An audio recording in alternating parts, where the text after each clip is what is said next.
Et salut la compagnie, j'espère que vous allez bien dans vos chaumières, surtout en ces temps un petit peu compliqués. Aujourd'hui on va faire quelques retours sur les dernières vidéos, j'ai une annonce à vous faire, et je vous mets aussi un petit bonus à la fin de la vidéo. Et du coup commençons par le vif du sujet, l'annonce. Alors je fais partie maintenant de l'aventure Tacotac. C'est une plateforme qui vous permet de retrouver tous les meilleurs vulgarisateurs francophones. Bon, pas que moi, hein, mais voilà. Donc ce site, pour petite information, est géré par une petite équipe française, donc c'est bien, c'est une initiative française, et puis surtout vu du contexte un petit peu compliqué, de confinement, etc., c'est important de suivre le travail de chacun, et surtout celui-là qui met en avant la vulgarisation, et puis la vraie, hein, pas les trucs non sourcés, complotistes, etc., que l'on peut retrouver sur YouTube, voilà. Alors faisons un peu le tour de leurs fonctionnalités, hein. Les vidéos sont réparties sur des thèmes. Donc, si vous aimez l'histoire, vous aurez votre petit salon d'histoire. Si vous voulez vous cultiver en sciences, en art, en technologie, etc., vous avez tout un tas de catégories. Bref, cela vous permet de mieux vous y retrouver, hein. Sur YouTube, c'est vrai qu'il est parfois compliqué de trouver des vidéos sur un thème donné. Et il arrive souvent que YouTube nous propose un peu toujours les mêmes choses, hein, les joies de leur fameux algorithme qui met en avant des fois des choses plus que d'autres, sans forcément que ça nous intéresse, ou c'est forcément des fois des choses redondantes, enfin bon bref, donc là au moins c'est classé, vous retrouvez tous les meilleurs vulgarisateurs français qui sont sélectionnés pour leur sérieux et leur travail sourcé. Donc c'est quand même un plus parce que sur YouTube on retrouve aussi un petit peu tout le monde, un peu tout et aussi surtout n'importe quoi. Et une autre fonctionnalité de Tacotac qui est très intéressante, c'est qu'elle mesure vos émissions de CO2 lorsque vous regardez une vidéo. Alors, je sais que tout le monde ne le sait pas forcément, mais le dématérialiser, c'est un peu... en fait, ça marche à l'électricité, hein, pour le stockage, l'envoi, réception de données, et on sait que l'électricité, c'est pas forcément produit par des énergies renouvelables. Il y a un peu du charbon, un peu du pétrole, donc cela émet des gaz à effet de serre, et donc... se cultiver sur YouTube, c'est bien, hein. Je ne peux que l'encourager quand on regarde des gens sérieux. Si vous me regardez moi, c'est que vous êtes dans une bonne optique, mais c'est le genre de plateforme Tacotac qui permet de comprendre aussi un petit peu ce qu'on émet et le coût que ça a sur un peu nos habitudes du quotidien, parce que pour beaucoup YouTube est devenu une habitude du quotidien. En du boulot, on va regarder une ou deux vidéos YouTube et on n'a pas forcément l'impression qu'on émet quelconque pollution, alors qu'en réalité si, et donc ça permet un petit peu de voir et de peut-être changer un petit peu nos habitudes. On sait que regarder la vidéo dans une qualité un petit peu moindre, ça réduit les envois réception de données, ça réduit donc la quantité d'électricité et d'énergie qu'on a besoin pour envoyer et recevoir ces données, et donc du coup, etc. Bon, vous avez compris, sur leur site vous aurez plus d'informations, voilà. Et j'en viens à un autre point très intéressant, c'est que vous pouvez aussi soutenir vos vulgarisateurs préférés via un système de dons ponctuels ou mensuels. Vous pouvez donc soutenir la chaîne. Alors bien sûr, ne donnez de l'argent que si vous vous en sortez bien chaque mois, hein. N'allez pas manger des pommes de terre pour moi ou vous retrouvez sous un pont, je n'approuverai pas. Alors comme d'autres, hein, j'ai des projets en tête, de l'achat de matériel... Voilà, bon, pour le moment c'est vrai que c'est de l'investissement personnel, hein, donc chaque aide sera précieuse pour moi, hein, j'ai jamais peur de le dire. Moi, YouTube ça me rapporte 1 ou 2 euros par vidéo, donc autant vous dire que je suis à perte sur quasiment chaque vidéo.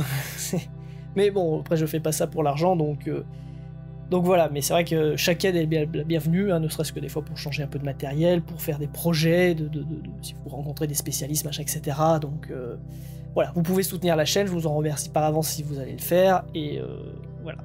Et dernier petit point, si vous n'êtes pas encore convaincu de passer un petit peu sur Tacotac, c'est que si vous êtes des accros téléphone, Tacotac vient de sortir une application qui est téléchargeable depuis leur site. Donc pour en savoir plus, allez-y, hein, je vous mets aussi tous les liens en description, en haut, là, voilà. Allez faire un tour. Et passons maintenant à la suite. Et avant de revenir sur la semaine du 1er avril, hein, parce que je sais que certains regardent cette vidéo parce que, voilà, ils veulent en savoir plus sur les deux vidéos de la 1er avril, je voudrais quand même faire un petit retour sur la vidéo sur l'histoire de la chimie. Quelques petites erreurs se sont glissées, notamment une assez grossière, hein. J'ai dit que Pierre Curie était décédé en 1806, c'était bien évidemment 1906. Hein. Ma langue a fourché, voilà, excusez-moi. J'ai surtout ma langue à fourcher sur certains noms comme celui de Madame Curie ou encore celui de Rutherford. Autant Madame Curie, bon, je n'en suis pas sorti au tournage, autant Rutherford je l'ai pas du tout vu, enfin je l'ai vu au montage et c'était trop tard, je me suis pas aperçu sur le moment du tournage, sinon je m'en serais... bien évidemment j'aurais corrigé, enfin j'aurais retourné la scène, mais je m'en suis pas rendu compte, et par contre l'air déphlogistiqué, c'était volontaire et prévu, hein, dès l'écriture du script, c'était marqué. Enfin, l'épisode était dense et il fallait un petit peu faire souffler, sourire, donc l'air déphlogistiqué servait à ça, déphlogistiqué, enfin voilà. Le but c'était de jouer un petit peu là-dessus. Et passons maintenant au retour sur les 2 épisodes du 1er avril. Et pour être complètement franc, tout était vrai. Et oui, cette année, moins de personnes se sont fait avoir, moins de personnes ont crié « Oh, poisson d'avril !» et je vous en félicite. Alors le premier épisode sur les rats hein, m'a doucement fait rire tout au long du processus de création, hein, que ça soit de quand j'ai vu cette histoire, ça devait être courant décembre que j'ai vu cette histoire, jusqu'à l'écriture et le tournage et le montage aussi, j'ai beaucoup rigolé au montage. Au tournage aussi j'ai beaucoup rigolé, mais bon, bref. Et concernant cette vidéo, il y avait 4 très grosses références à retrouver sur les 3 discours du maire de Paris, alors bien sûr, discours qui étaient fictifs, vous imaginez bien. Sur le premier discours, 2 références étaient plutôt faciles, histoire de vous indiquer qu'il allait y avoir peut-être des références par la suite de la vidéo. Alors il y avait le premier avec le Paris martyrisé, Paris libéré de Gaulle, hein. Vous l'avez pas eu celui-là? Bref, et puis on a eu le deuxième hein, qui faisait écho à l'actualité avec le fameux « Nous sommes en guerre » de Macron, et j'ai pris je crois la phrase d'après qu'il avait sorti à son discours annonçant que on était en guerre sanitaire. Voilà. Et puis le deuxième discours avait une petite référence qui celle-là était vicieuse, je le reconnais. La fameuse quand on attaque l'Empire parisien, l'Empire contre-attaque. Alors là certains ont pu penser à une référence à Star Wars avec son opus intitulé l'Empire contre-attaque, et ben non. Désolé de vous décevoir, mais cette référence nous vient plutôt d'Astérix et Obélix Mission Cléopâtre. Hein. Alors bien sûr, le film Astérix fait référence au final à Star Wars, hein, mais la référence de base c'est Astérix afin de faire écho cette fois-ci à l'actualité tragique avec le décès d'Uderzo. Quant au troisième discours, cette fois-ci la référence était bien Star Wars avec une bonne partie du discours du chancelier Palpatine, hein, terrible discours du chancelier devant le Sénat à la fin de la revanche des Sith, qui moi en tout cas dans ma jeunesse m'avait marqué. Voilà. Et passons maintenant à la deuxième vidéo qui a été publiée le 1er avril.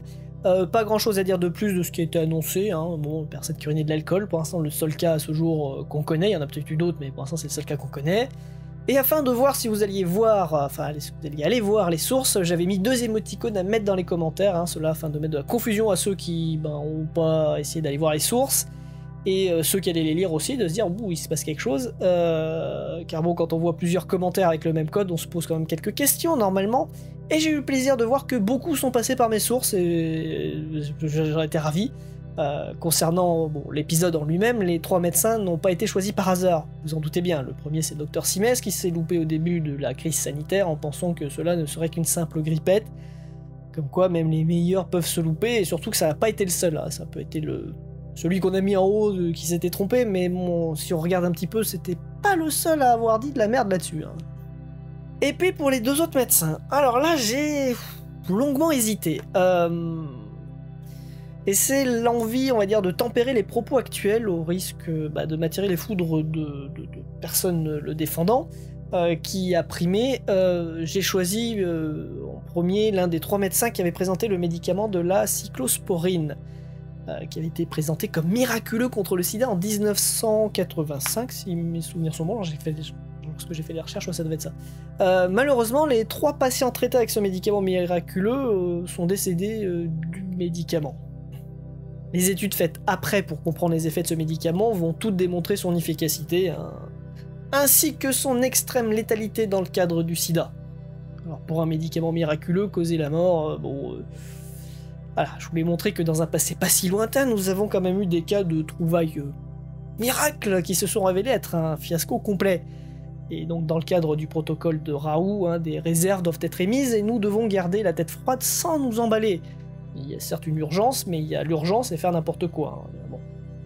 Il y a d'autres traitements qui sont aussi à l'étude, malheureusement nous devons nous montrer patients et laisser les scientifiques faire leur travail sans mettre des freins ou se prétendre spécialistes de je ne sais trop quoi. Voilà. Soyons patients.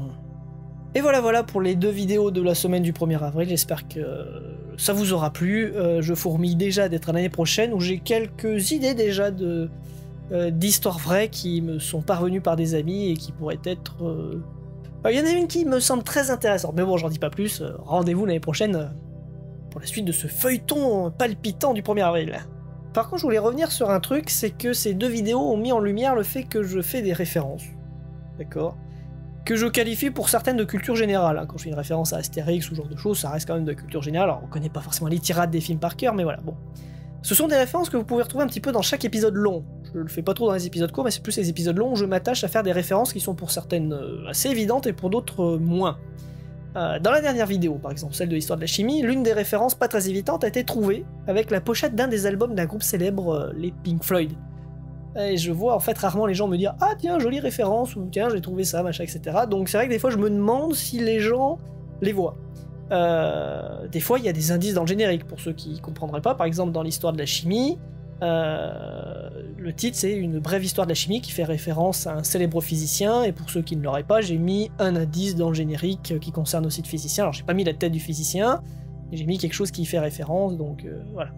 Mais vu que c'est assez rare qu'on me parle de mes références, des fois je me demande si les gens les voient, parce que c'est un travail de l'ombre qui parfois prend beaucoup de temps, parce que je connais pas tout sur tout, hein, donc il y a du travail de recherche pour trouver les références qui vont bien, les caser correctement, etc.